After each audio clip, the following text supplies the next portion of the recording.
Welcome to Journey to the Sunnyside, the podcast where we have thoughtful conversations to explore the science of habits, uncover the secrets to mindful living, and of course, inspire your own mindful drinking journey. In this episode, Taylor Jacobson and I explore the transformative power of building community and creating supportive spaces for personal growth. While rooted in men's work, the lessons Taylor shares about vulnerability, connection, and breaking through limiting beliefs are universal. This episode is packed with insights on how fostering meaningful relationships can lead to powerful breakthroughs for anyone. All right, we're going to get into more about personal growth, building habits, and accountability.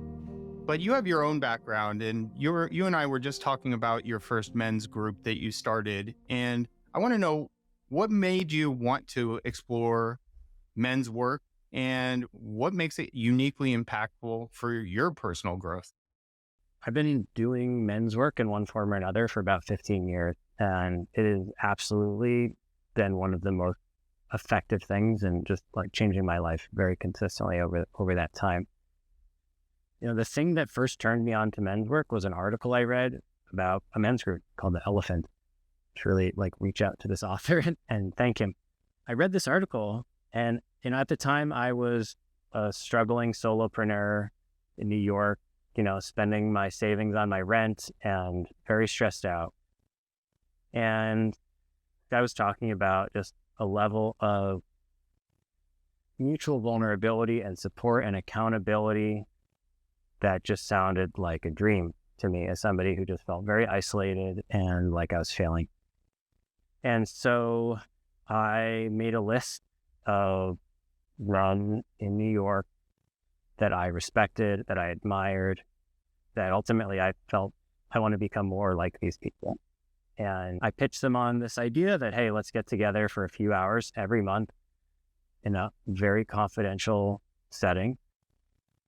And let's talk about what we're dealing with. It could be work, it could be a relationship.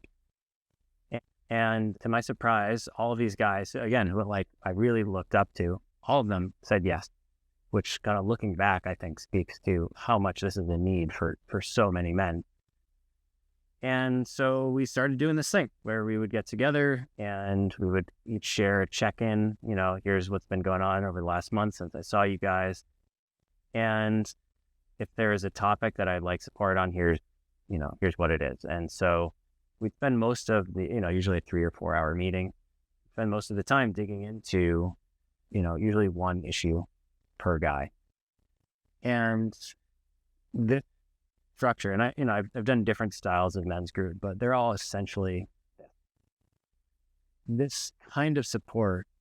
One of the first things that it did to really transform my life was took aspects of my life experience that I was ashamed of, that I felt bad about, and it gave me a place to bring them where perhaps in the past I would have expected people to kind of recoil when I brought these things. Hey, I'm struggling with this thing with my partner, whatever it is. Or I've been working on this thing in my business and I have gotten 0 results after 6 months. Kind of thing that I'd be too ashamed. I'd never want to tell anybody because of what I thought it meant about me just being a failure, overall, that, idiot.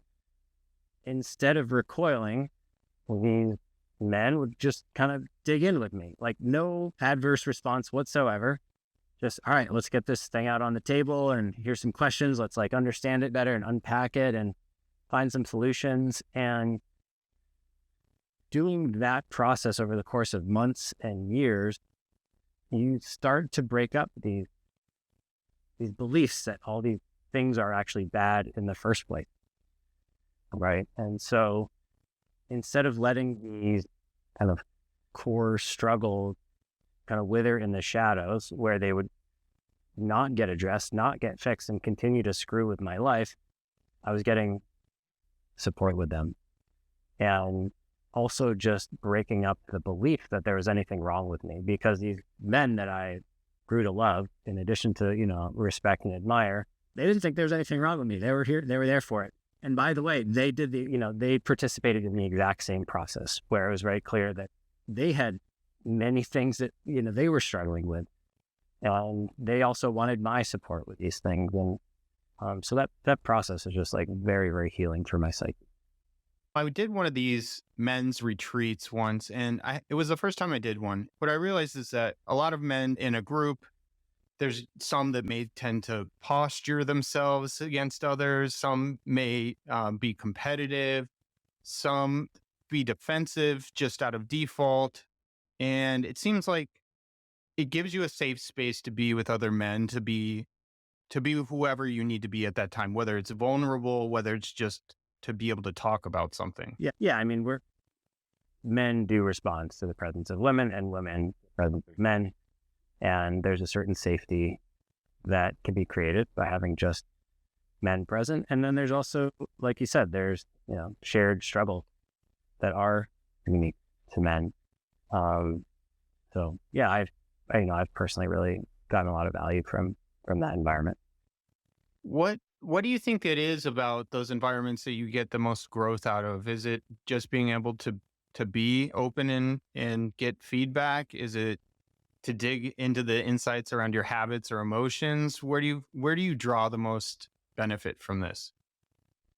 We could talk about a few ingredients that I think go into making these effective structures, and then what do you bring to that structure? Safety is absolutely the most important thing. An environment where there's no judgment. And part of what creates safety is whatever you want to achieve, there's no judgment about that. Like, it's really up to you to decide what's right and wrong for your life. As soon as you introduce an element of, there's about judgment about your goals, now you're no longer going to feel safe to bring that. So really, yeah, any form of judgment about anything, really want to try to keep that back and just focus on like, okay, what do you want? And what are you doing that's either helping or hurting you achieving that in your relationship, in your business, in whatever? So that's the only lens, is what do you want and how do we help you get it? What's getting in the way of that? Zero judgment. The second piece of the puzzle is challenge, right? So once you have safety, then you can introduce challenging one another, where, I might, if we're in a men's group together, I might see you, 2, 3, 4, 5 months, kind of like doing the same behavior, even though you're saying like you want this thing, you're actually doing that thing.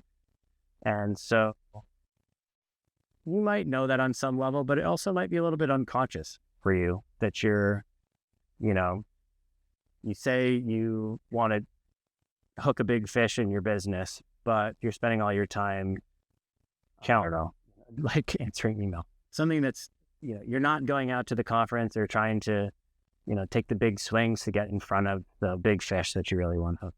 And so, challenging you to say, hey, Mike, I think you could probably stand to change something up here.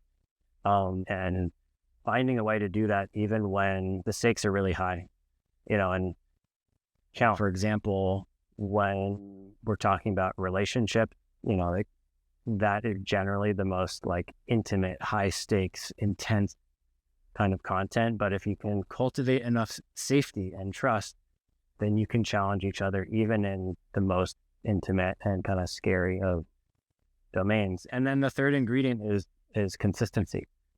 So, retreats are great, but part of what makes men's groups work, in my experience, is there's this consistency of depth that keeps deepening or keeps building the trust, keeps building the safety, but also builds a lot of context, right? So like I get more and more and more data points about your life where I can provide more and more value over time. And you also feel more seen. Like there's somebody else out there or someone else is out there that have a level of context for your life. And it's not your therapist, people who, they're kind of on some level, like in the trenches there with you, because month after month or week after week that you're connecting, They're getting the updates, they're hearing the situations, they know the stories as they're unfolding. And so they can engage at a level of detail with you in these situations that is kind of extraordinary, like highly unusual in the lives of most people and most men. So that consistency is a huge factor as well. And then, from that structure, how do you get great results?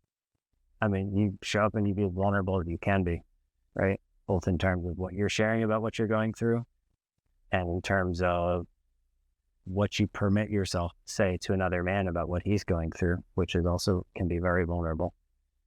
Yeah, I think that was probably the hardest thing for me going to a group was I tend to be an open book, but at the same time, I'm not like a big group person. And so doing that was a little bit challenging, but it was definitely rewarding.